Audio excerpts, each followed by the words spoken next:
Starting in 3, 2, and 1.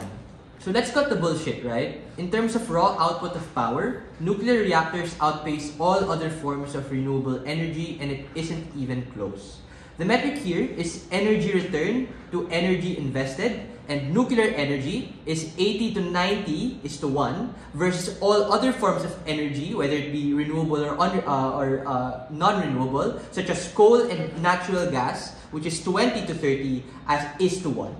All other forms of renewable energy are reliant on tons of external factors going right for them, e.g. the sun, the wind, water, the geographical composition of each and every location on Earth.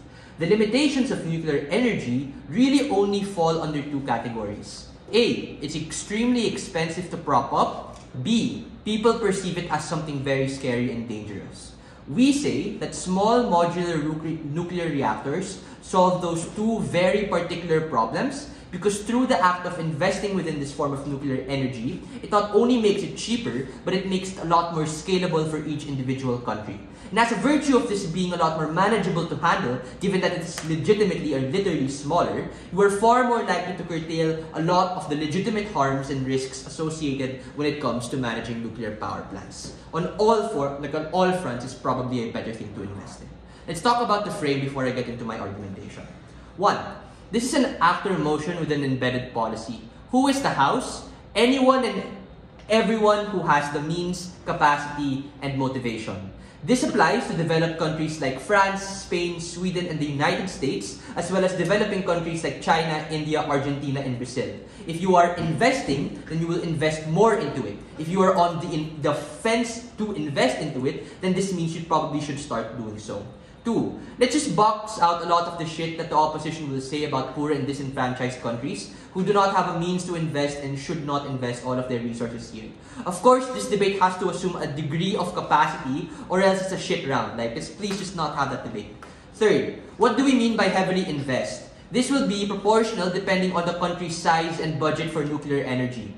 This will be dynamic, but the burden we will defend is that it should be a majority.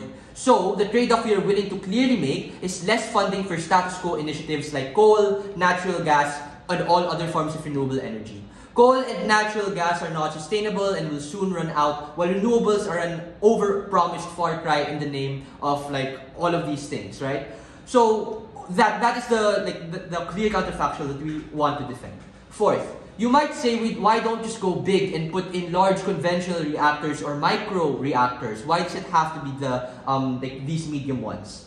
Well, this is the sweet spot wherein it's not too big and not too small to be able to be, on average, meet the median power output that's needed for all possible communities. Lastly, the goal on-site government is to lower the barriers of entry to nuclear power and democratize its cost and its access.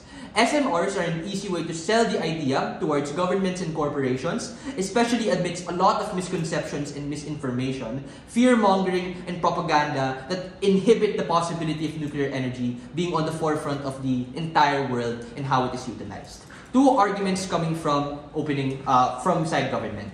1.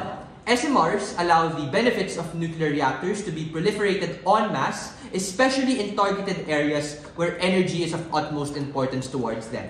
Why is this true? The first reason this is true is on the portability of this particular technology.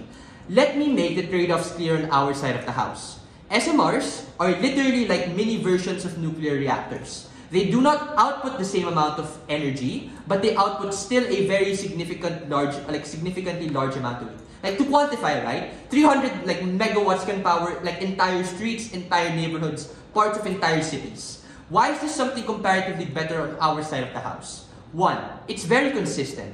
That is to say, there's not a lot of variance on our side of the house because it's incredibly easy to replicate at a more convenient case. This exclusive benefit comes at the result, especially in cases of rural environments where energy output is at its most necessary. Those found in the agriculture sector, or all of those found not within metropolitan areas. 2. It is the perfect size to be able to get into the Goldilocks zone of energy output. So anything too small will probably have too little amount of power and won't affect all of the stakeholders that we want. But anything too big is barred by all of the problems of possible disasters that exist and we concede are important within this context of this debate.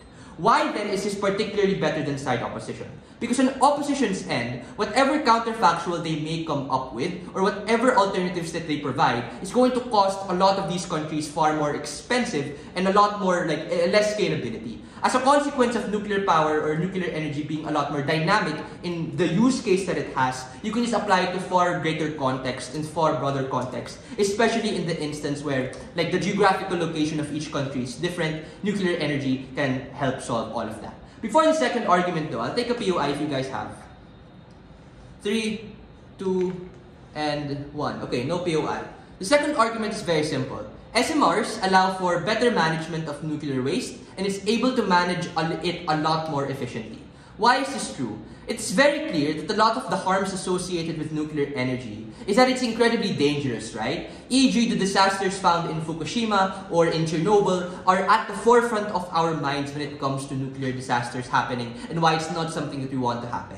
How are these problems specifically solved when we do SMRs or when we heavily invest into SMRs? The simple premise here that I want to put forth is that as a consequence of it being simpler or smaller in scale, you are just a lot more likely to take better control of it because there's less manpower needed to actually man all of the machines that exist for making it output a lot of energy. And as a consequence, the output of nuclear waste that it creates also is significantly less. As a consequence, you are able to prop more of these things, which on net pose a positive benefit to all of the communities that need energy, that need this particular output to be able to do their jobs correctly. And it can even be managed more correctly because the people managing them have less of a capacity to be able to to manage these particular industries. So, by the end of my PM speech, I hope it's very clear, right, that these SMRs are great sources of energy, far greater than literally any other form of alternative energy, and they are very reliable and transportable to each and every particular country involved.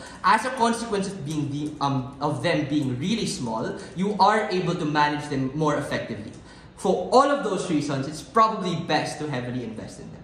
Thank you.